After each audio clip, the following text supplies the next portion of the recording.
We just came back from Sri Lanka. It was a very random trip. I don't even know how I came up with that idea. I remember sitting next to my husband and he said, what is it? How did you come up with the Sri Lanka option? And I just told him I wanted to go to Asia, which sounds very American of me because, you know, it's like this huge continent and I'm just thinking Sri Lanka, Asia, and there we go. But I was convinced that it was going to be a blast. And the thing that made this trip special is we went with kids. Usually, you know, when we go anywhere with our hyperactive, destructive, crazy children, it's usually some kind of a passive vacation where we come in, we check into a hotel, they get to play football or whatever they want to do, run around, you know, swim in the pool, and we just hang out there. And this time I decided to put that logic on its head. I said, we're going to go on a very active vacation to Sri Lanka with 2 kids.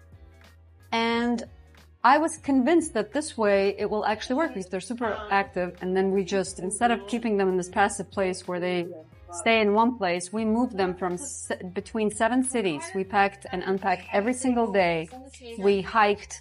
We saw waterfalls. We did safari. We climbed on a mountain with 1,200 steps. And I think we both came back much more exhausted than before we even went on this trip.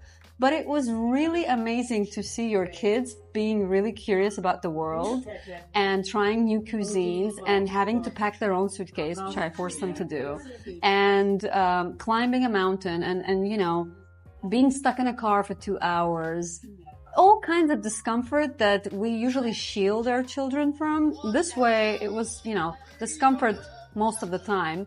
And they did well. They did exceptionally well. They actually did much better than in those beach vacations where we just, you know, check in and then we stay there for 10 days and we try not to do anything active because we think it's going to be a disaster. This way, it actually worked. So I highly recommend it. It's a beautiful island.